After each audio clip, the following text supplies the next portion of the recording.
First ever factory outlet మన Mukunda jewellers వారు తెలుగు నూతన సంవత్సరం ఉగాది పండుగ సందర్భంగా నక్షి మేళా జరుగుతోంది. అన్ని నక్షి జ్యువెలరీ మీద VA ఫ్లాట్ 9.99% మాత్రమే. త్వరపడండి. శ్రీరామనవమి సందర్భంగా కొత్త పార్టీ ప్రకటన తేదీ వెల్లడిస్తానన్న కల్వకుంట్ల కవిత ఆ లాంఛనం పూర్తి చేశారు. వచ్చే నెల 25న పార్టీ ప్రకటించనున్నట్లు ప్రకటించారు. ఒక రాజకీయ పార్టీ పెట్టాలంటే ఆషామాషి వ్యవహారం కాదు.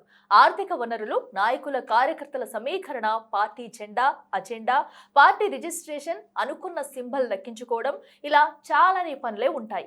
అయితే నెలల వ్యవధిలోనే అవన్నీ పూర్తి చేసుకుని తెలంగాణ రాష్ట్ర రాజకీయాల్లో మరో కొత్త పార్టీ స్థాపించడానికి జాగృతి అధ్యక్షురాలు కల్వకుంట్ల కవిత సిద్ధమయ్యారు.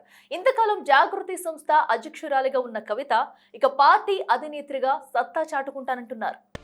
ఏప్రిల్ 25వ తారీఖు నాడు ఉదయం 10 గంటలకు ముహూర్తం ఉన్నది. కాకపోతే పొద్దున్నే 10కే ఉంది ముహూర్తం కాబట్టి మా కార్యకర్తలతో చేసుకుంటా ఉన్నాం. తండ్రి కేసీఆర్ స్థాపించిన పార్టీ నుంచి బయటకొచ్చిన కల్వకుంట్ల కవిత కొత్త పార్టీ స్థాపనకు రంగం సిద్ధం చేసుకున్నారు. తెలంగాణ ప్రజా పార్టీగా నామకరణం చేసిన నూతన పార్టీని ఏప్రిల్ 25వ తేదీన ఉదయం 10 గంటలకు అధికారికంగా ప్రకటించనున్నట్లు వెల్లడించారు. మేడ్చల్లోని మునిరాబాద్లో పార్టీ ప్రకటిస్తానని, అదే రోజు పార్టీ జెండా ఆవిష్కరించనున్నట్లు ప్రకటించారు. ఆ రోజు ఉదయం 10 గంటలకు మంచి ముహూర్తముందన్నారు. మార్నింగ్ 10 o'clockకి మేము జెండా ఆవిష్కరణ చేసి మా పార్టీ పేరు చెప్తాము. మంచి ముహూర్తం ఉంది. వాస్తవానికి ఏప్రిల్ 27న బీఆర్ఎస్ ఆవిర్భావ దినోత్సవం. బీఆర్ఎస్ ఆవిర్భావ దినోత్సవానికి 2 రోజుల ముందు పార్టీని, జెండాను ఆవిష్కరించనున్నట్లు కవిత ప్రకటించడం విశేషం. ఏ అంశాలపై కొత్త పార్టీ పోరాటం చేయాలో తమ దృష్టికి తీసుకురావాలని కవిత శ్రీరామనవమి సందర్భంగా విజ్ఞప్తి చేశారు. రాష్ట్ర రాజకీయాలను మార్చాల్సిన అవసరం ఉందంటున్న కవిత, తెలంగాణ వచ్చినప్పటి నుంచి యువత ఉద్యోగాల కోసం వేచి చూడాల్సి వస్తోందని పరోక్షంగా బీఆర్ఎస్ పై మండిపడ్డారు. తెలంగాణ వచ్చినప్పటి నుంచి కూడా ఇంకా జాబ్ల కోసం వెయిట్ చేస్తున్నటువంటి పరిస్థితి ఇప్పటి వరకు. తమ కొత్త పార్టీ ద్వారా యువత కోసం ఏం చేయబోతున్నామో చెప్తామని, యువత, మహిళలకు పార్టీలో ప్రాధాన్యత ఉంటుందని కవిత వెల్లడించారు. జాగృతి సంస్థ ద్వారా బీసీలు, దళిత హక్కుల కోసం పోరాటం చేశామని, పార్టీ ఆవిర్భావం నాడు బీసీలు, ఎస్సీలు, ఎస్టీలు, మహిళలు, యువత పెద్ద ఎత్తున తరలి రావాలని కవిత కోరారు. మొత్తానికి తెలంగాణ జాగృతి సంస్థ రాజకీయ పార్టీగా మారబోతోంది. ఇప్పుడు తమ పార్టీ ఎవరికీ బీ పార్టీ కాదని, తమది నంబర్ 1 పార్టీగా ఉండబోతోందని కవిత ధీమా వ్యక్తం చేశారు. మేము ఎవరికి బీ పార్టీగా ఉండేటోళ్ళం కాదు. ఫస్ట్ కొత్త పార్టీ ఎవరు పెట్టినా, ఏ రాష్ట్రంలో పెట్టినా, ఈ దేశంలో పెడితే దరిద్రం, భావదారిద్ర్యం ఎట్లయిపోయిందంటే వాళ్ళకి బీ పార్టీ, వీళ్ళకి బీ పార్టీ అనుడు తప్పితే అట్లేం ఉండదు. రాష్ట్రంలో కొత్త రాజకీయ పార్టీ వస్తే ఏం చేయాలని ప్రజలు ఆశిస్తున్నారో సలహాలివ్వాలని కవిత కోరారు. అందుకోసం ఒక వాట్సాప్ నెంబర్ ఏర్పాటు చేస్తామని, అలాగే మెయిల్ కి మెసేజ్ చేయొచ్చన్నారు. ఏప్రిల్ 25న పార్టీ ప్రకటిస్తామన్న కవిత అప్పటిలోగా, అంటే రానున్న 28 రోజుల్లో ప్రతి ఒక్కరిని కలుస్తామని ప్రకటించారు. అయితే ఈ వచ్చే 28 రోజులలో తెలంగాణ వ్యాప్తంగా అనేక మంది వ్యక్తులతోని, శక్తులతోని, పత్రికల వాళ్ళతోని, అందరితోని స్వయంగా మేము ఒక డెలిగేషన్ వెళ్ళి అందరినీ కూడా కలుస్తాం. తెలంగాణ ఉద్యమకారులు, యువత, మహిళలు, మేధావులు, కవులు, పాత్రికేయులు అందరితో చర్చిస్తామన్నారు. రాముని ఆశీర్వాదంతో పార్టీ ప్రకటన తేదీని నిర్ణయించామని, ముహూర్తాలపై తనకున్న నమ్మకాన్ని చాటుకున్నారు. మీ అందరికీ తెలుసు, నేను ముహూర్తాలని బలంగా నమ్ముతా. మరి కాలానుగుణంగా పనులు చేస్తే ప్రజలకు కలిసి వస్తుందని నేను బలంగా నమ్ముతున్నా. కాబట్టి ఆ ఉదయం పూటైనా తీసుకోవడం జరిగింది. వారణాసి వెళ్లి గంగ స్నానం చేసి పార్టీని లాంచ్ చేస్తామని జాగృతి అధ్యక్షురాలు స్పష్టం చేశారు.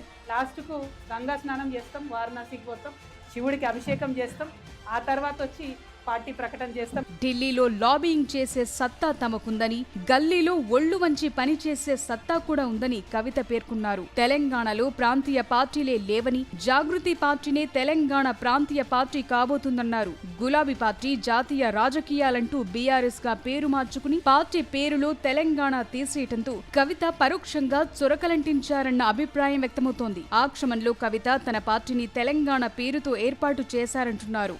అంటే నాకు ఢిల్లీలో లాబీ చేసే సత్తా ఉంది, గల్లీలో ఒళ్ళు వంచి పనిచేసే సత్తా కూడా ఉంది. ఆ పట్టుదల ఉంది నాకు. ఇప్పటికీ పార్టీకి తెలంగాణ ప్రజా జాగృతి పేరును ఖరారు చేసిన కవిత ఎన్నికల సంఘం వద్ద పార్టీ రిజిస్ట్రేషన్ కు కూడా దరఖాస్తు చేసుకున్నారు. ఇటీవల ఈ వ్యవహారం ఢిల్లీ హైకోర్టుకు చేరింది. కవిత పార్టీకి సంబంధించి త్వరగా నిర్ణయం తీసుకోవాలంటూ హైకోర్టు ఈసీకి సూచించింది. దాంతో ఎన్నికల సంఘం రిజిస్ట్రేషన్ ప్రక్రియను వేగవంతం చేసింది. రాష్ట్రంలో ఎన్నో రాజకీయ పార్టీలు వచ్చాయి, పోయాయి. కొన్ని పార్టీలు మాత్రమే రాజకీయ పోటీని తట్టుకుని నిలబడ్డాయి. ఉద్యమం నుంచి పుట్టిన టీఆర్ఎస్ తప్ప వేరే ఏ పార్టీ కూడా తెలంగాణ రాజకీయాల్లో నిలదొక్కుకోలేకపోయింది. అయితే పార్టీ పేరు బీఆర్ఎస్ గా మార్చుకున్నాక ఆ పార్టీకి కూడా వరుస ఎదురు దెబ్బలు పరిపాటయ్యాయి. ఉద్యమ సమయంలో చురుగ్గా పనిచేసిన ప్రొఫెసర్ కోదండరాం సైతం రాజకీయ ప్రత్యర్థుల పోటీని తట్టుకోలేక తాను ఏర్పాటు చేసిన తెలంగాణ జన సమితి పార్టీని పక్కన పెట్టారు. అంతకుముందు దేవేందర్ గౌడ్ పెట్టిన నవ తెలంగాణ ప్రజా పార్టీ, ప్రస్తుత ఎమ్మెల్సీ విజయశాంతి స్థాపించిన తల్లి తెలంగాణ పార్టీలు కూడా సాప చుట్టేశాయి. వైఎస్ షర్మిల కూడా వైఎస్ఆర్ తెలంగాణ పార్టీ అని పెట్టి నడిపించలేక కాంగ్రెస్ లో చేరిపోయారు. అలాంటిది పుట్టింటి పార్టీ నుంచి వేరుపడ్డ కవిత మాత్రం కొత్త పార్టీ విషయంలో వెనక్కు తగ్గేదే లేదన్నట్లు దూసుకు వెళ్తున్నారు. అయితే కవిత కొత్త పార్టీలో జాగృతి నేతలు తప్ప పేరున్న పెద్ద నాయకుడు ఒక్కరంటే ఒక్కరు కూడా ప్రస్తుతానికి లేరు. అధినేత్రి తరువాత పార్టీకి అండగా బలమైన గొంతుగా నిలబడటానికి ఎవరూ లేకపోవటం ప్రస్తుతానికి పెద్ద మైనస్ గా కనిపిస్తోందంటున్నారు. అయితే కవిత మాత్రం పార్టీ ఆవిర్భావం తరువాత నాయకులు వారంతట వారే వచ్చి తమ పార్టీలో జాయిన్ అవుతారని ధీమా వ్యక్తం చేస్తున్నారు. గతంలో మాజీ ముఖ్యమంత్రి వినిపించిన బంగారు తెలంగాణ నినాదం మాదిరిగానే ఇప్పుడు కవిత సర్వోదయ తెలంగాణ అంటూ ముందుకెళ్తున్నారు. తెలంగాణ రూపురేఖల్ని మార్చడం కోసం, సామాజిక తెలంగాణ సాధించడం కోసం, తెలంగాణ అభ్యున్నతి కోసం, ఆదర్శప్రాయమైన తెలంగాణ సాధన కోసం కలిసి రావాల్సిందిగా అందరినీ కూడా రిక్వెస్ట్ చేస్తాను. పార్టీ ఏర్పాటు చేసిన తర్వాత మొట్టమొదట బీసీ వర్గాలకు కవిత పెద్దపీట వేస్తారంటున్నారు. అందుకే మొదటి నుండి బీసీ ఉద్యమాల్లో పాల్గొంటూ వారికి దగ్గరయ్యే ప్రయత్నం చేస్తున్నారు. ఆంధ్రప్రదేశ్ లో బీసీ ఓటు బ్యాంక్ తెలుగుదేశం పార్టీకి బలమైన అండగా ఉంటూ వస్తోంది. ఇప్పుడు అదే రూట్ లో బీసీలను తన వైపు తిప్పుకునేందుకు పార్టీ జెండాలో పసుపు రంగును సైతం జోడించాలని కవిత చూస్తున్నారట. కొత్త పార్టీతో ఇంత టఫ్ కాంపిటీషన్ మధ్య కవిత సస్టైన్ అవుతుందా అంటే కష్టమే అన్న విశ్లేషణలు వినిపిస్తున్నాయి. అందుకే కవిత సమస్య ఉన్న చోటుకు నేరుగా వెళుతూ అన్ని వర్గాల ప్రజల మన్ననలు పొందేందుకు ప్రయత్నాలు మొదలుపెట్టారు. ఇప్పటికే జాగృతి జనంబాట కార్యక్రమాన్ని మొదలుపెట్టి తెలంగాణ ఉమ్మడి జిల్లాలన్నీ తిరిగి రైతులకు, గ్రామీణ యువతకు దగ్గరయ్యే ప్రయత్నం చేశారు. అంతవరకు బాగానే ఉన్న తెలంగాణలో బీఆర్ఎస్ తో పాటు రెండు ప్రధాన జాతీయ పార్టీలతో తలపడాల్సి ఉన్న కవిత పార్టీకి కావాల్సిన ఆర్థిక వనరులు ఎక్కడి నుండి తీసుకొస్తారనేది ఆసక్తి రేపుతోంది. కొత్త పార్టీతో ఈ రాజకీయ చదరంగంలో నిలబడగలరా లేక మూన్నాళ్ల ముచ్చటే అవుతుందా అనేది ఇప్పుడు రాజకీయ వర్గాల్లో జరుగుతోన్న ప్రధాన చర్చ.